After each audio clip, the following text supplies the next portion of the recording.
Take two. I'm going to get this episode right. I'm going to get all the names right. I have, in the past, I've messed up the names of some models.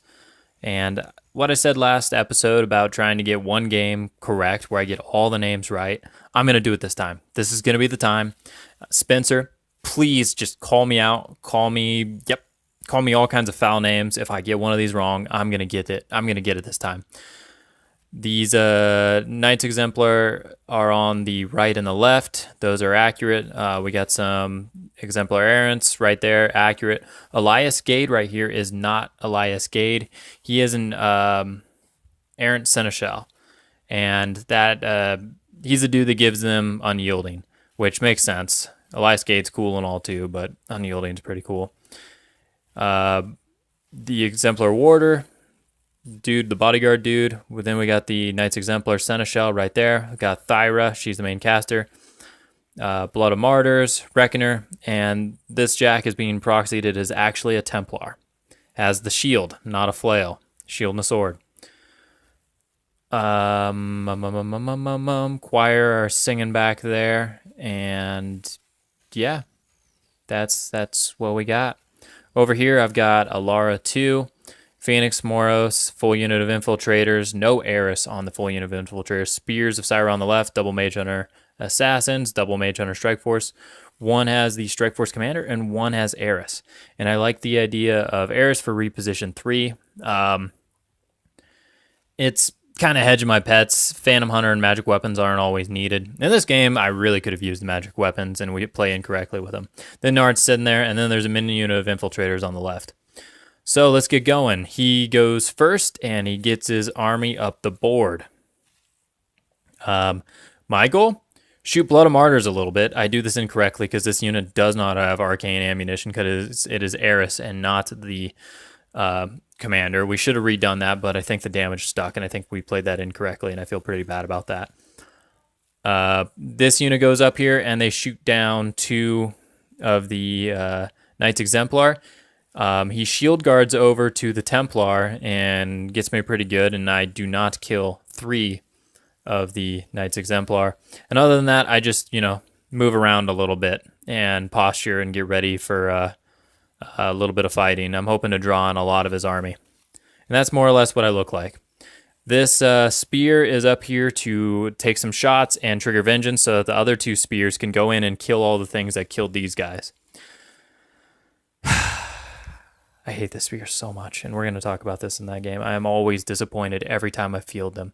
They're like Chaosic Assassins, except for they cost 9 instead of 5. They just die way, way, way too easy, and they don't perform the work they need to. They're 3-point shield guards, and if you're using them for that, it blows. It really, really sucks. So I do like the idea of, like with Virus 1 and the Righteous Vengeance, triggering shield guard, but yeah. So anyhow, he's gonna walk his dudes up into my he's gonna walk his errands up into my strike force and kill in quick work and shoot a lot of them. Carnage helps him hit, and then he just rolls the hard 8s. He misses a lot of hard 8s, but volume of shots, so he hits some.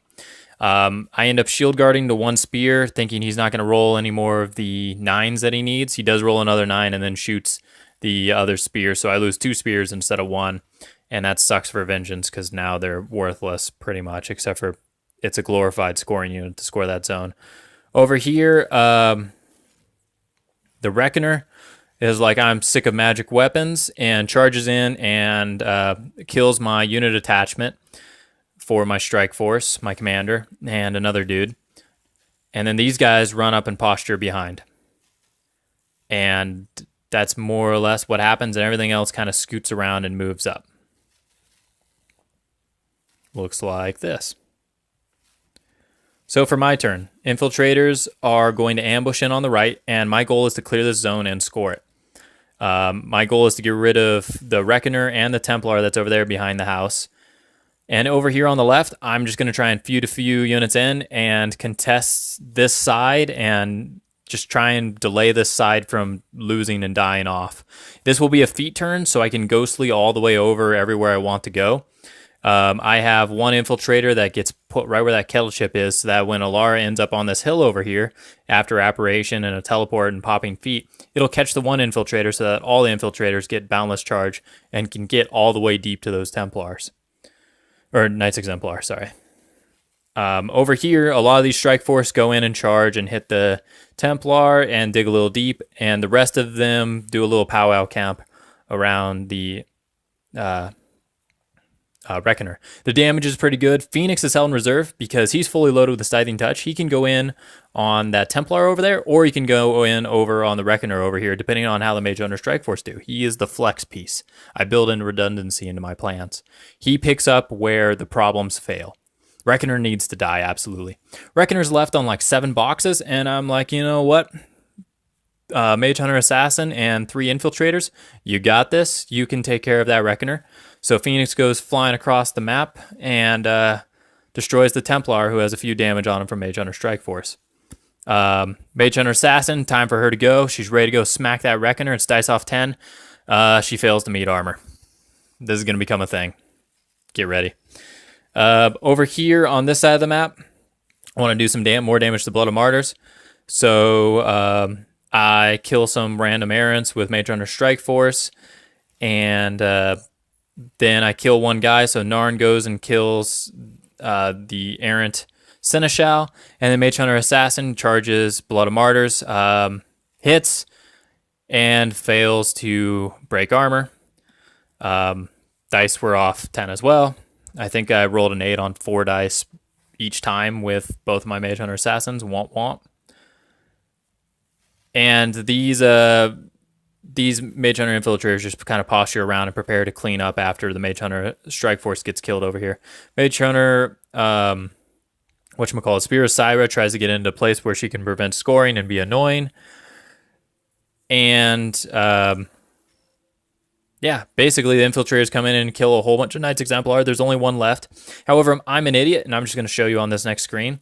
My whole plan of scoring a flag, I had one guy in each unit that was out of the zone. Like there's a Mage Hunter Strike Force dude that's sitting. He's being hidden by the house right now, but you can't see him, and he didn't get there. And this infiltrator is out of the zone, so I don't score that zone, which is super lame. It's still 0-0. It would have been really nice going second to get that nice little point lead so that I can continue adding to it and have like a turn 5, turn 4 win. Because the way this is going, where I'm lightly committing over here and fully pushing over here, we're going to do a circle thing that's going to take multiple turns, and scenario is the way to go right now. Also, Moros just backed up. And now, things that are going to happen. Blood of Martyrs is going to come over here, kill Mage Hunter Assassin and a bunch of other things. Did I kill a human resolve dude? The Knights Exemplar Seneschal? I think I did. Oh! I think, no, what happened to him? Oh, he hasn't been committed yet. He's still behind the house. Yeah, that's right. Mr. Inhuman Resolve, Knights Exemplar Seneschal is still hidden behind the house. Anyhow, pretty much all these Strike Force are going to die, and Carnage and whatever is just going to kill the Spear of Scyrah because, you know, defense 17 does not make a good unit. Any list that is good will have ways of hitting a defense 17, and that's all you have to do is hit it. I'm talking blast, I'm talking electro leaps, I'm talking slams, throws, headbutt, or just any type of incidental damage. In this case, just having Mat 10 and 2 attacks. Good armies will have a way of hitting defense 17 always. That is a prerequisite to being a good army, to being a good list.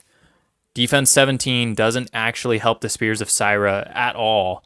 It just changes the order of activations for the opponent and what kills the Spear of Scyrah. The tools are there. And I can hold the Spears of Scyrah back for like 2 or 3 turns before I commit them and hopefully get rid of those tools. But that's 2 or 3 turns of them doing nothing at 9 points besides shield guarding for 3 points. Yeah, I was so frustrated with them. Anyhow, pretty much everything on the left dies, and I think he scores the zone. Over here on the right, He takes 3 choir members and runs them into my face over here and is like, ha ha ha, I'm going to tie up your whole army in this little choke point around the side of that house. And that's a true story. Yep, and there's Mr. Inhuman Resolve, dude. Oh, there's going to be another picture. He actually moves these Knights Exemplar a little bit closer to the house over here. And Thyra is still back there behind the house. And Blood of Martyrs is right there up in my grill. So, it's my turn. Mage Hunter Assassin, Elara puts Boundless Charge, Scything Touch, and Arcanist put Concentrated Power on Moros. No, I forget to put Concentrated Power on Moros because I'm bad. And Moros goes in and beats up Blood of Martyrs a whole bunch and does pretty good damage. And then, is it Narn? No, it's not Narn. Narn goes and kills other things. The Mage Hunter Assassin comes screaming across the table. Scything Touch from Moros is up on Blood of Martyrs. She fails to do damage. Third time. Or it was maybe like 2 damage or 4 damage or something. No, I think it was exactly 2 damage. It was something where it's just like, really? Rolled 8 again on 4 dice? Mage Hunter Assassins and Linissa, they are the worst. They are great models with great rules that are really cool and really fun. They just do not perform. Maybe my expectations are too high. Maybe I should be looking at them as a Hunter's Mark and the decapitation from Mage Hunter Assassins. Maybe I should just be looking at that as it's bonus damage. That's how I've been treating it. I don't actually need it to get the work done because Narn and the infiltrators can do it. However, they also really want to contest that zone over there. So yeah, and then I kill the choir members here, and I'm still stuck over here behind the house. Oh, Phoenix was strangle-held, so he's not doing a whole lot of anything this turn. That because Thyra's got that on her card. Good move. That happened last turn. The turn before, he failed to roll the 6 to hit on the stranglehold, and then he just cast Carnage and went on with his life. And I was like, bummer. Which was the correct move. Oh, this is going to get really annoying. We're going to look at this sideways. Turn the world on its side. So that's more or less what happened. And my infiltrators all ran and shifted over because, some of them ran over there and the other ones charged and killed, finished off the rest of Mr. Blood of Martyrs. And that's how that went down. That's how the cookie crumbles. So now there's all those people over there. Yep. His turn. He's just going to kill pretty much everything that's over there and put more choir into this gap because he thought that was so funny last turn, and it was. It is a thing. Yep. There we are. There's more choir there. Some knights got on with their Hands of Fate feed onto Moros, did a little bit of damage. Moros retaliatory striked and killed one of them, which was cool. Giving them battle driven, and the Arcanist is in the zone because he's lucky, not because he's good. Narn was over here so that he couldn't be quick worked and shot dead in the trench. He was hopefully what was supposed to happen is all the infiltrators were supposed to die, which they did, and then Narn was going to stay alive. Mr. Seneschal came over to try and kill him, and he did on his second attack, and he missed him on the charge attack, needing a 5, I think. And then that Arcanist is just going to chill out. So let's do some things. Miss Mage Hunter Assassin.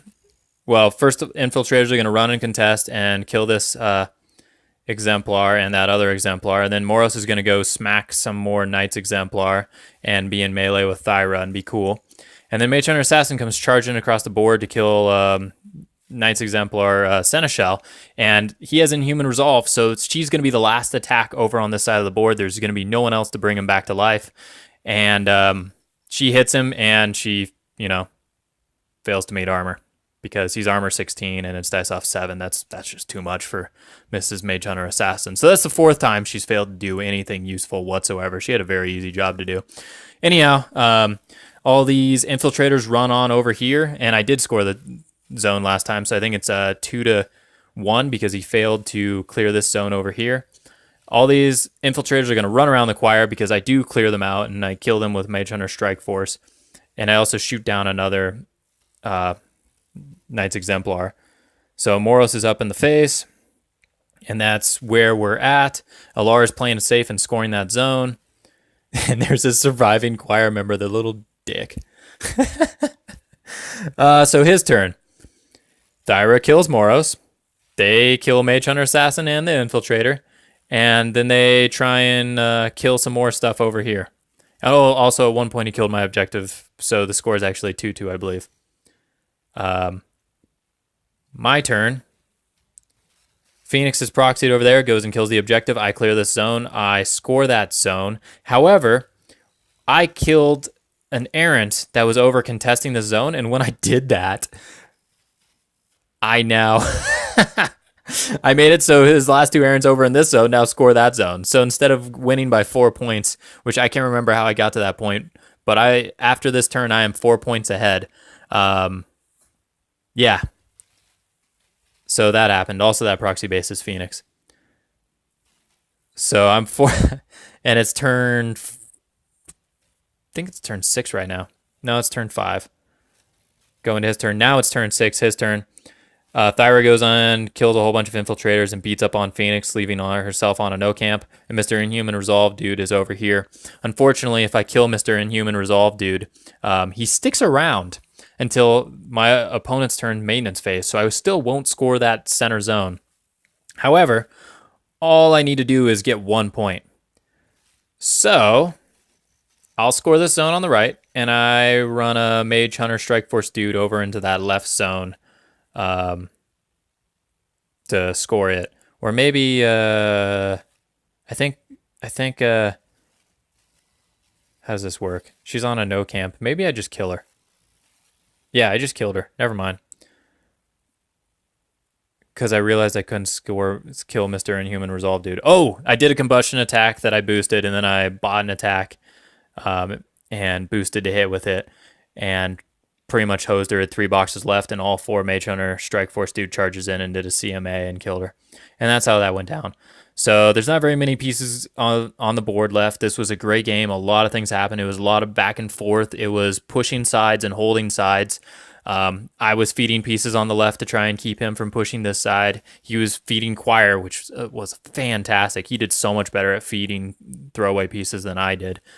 And we were in this, whoever scores more and just kind of grinds this out and does better. Because I got 2 of his heavies, I think that made a big difference. I also had more infantry than him, which also made a difference. The heavies needed to equalize the battle a little bit more. Taking out the Mage Hunter Commander over here was a good move. I just don't know if it was a good move for a heavy. I don't have other suggestions, but I feel like that's where the tide of war turned when I pulled 2 heavies. And I still had Phoenix in a safe place, and Phoenix was ready to sweep the field because I just have Mage Hunters everywhere that can delay things, I guess. Yeah. Little details like that. That was very close. I made mistakes that, yeah. There was a whole bunch of little positioning things I could have done better. With the Strike Force on the left, I gave away too many of them for shots that were irrelevant. And on the right, I think I played the right pretty well. But on the left, my repositioning Strike Force should have been just used better. He had stealth on them turn 1, which is why I didn't shoot the Errants because of occultation, and he was like 11 and a quarter away from my Strike Force. It was well played on his part, but I feel like that's where I needed to play better. I don't think this side over here on the left should have lost as badly as it did because I had infiltrators, I had a whole unit of Strike Force, and I had Narn and a Mage Hunter Assassin. I had a lot of tools and Moros all up against Errants and Knights Exemplar and Blood of Martyrs. It was pretty fair, but over there, and I just lost more. He got the better of me. Yep, fun game. Thanks for watching.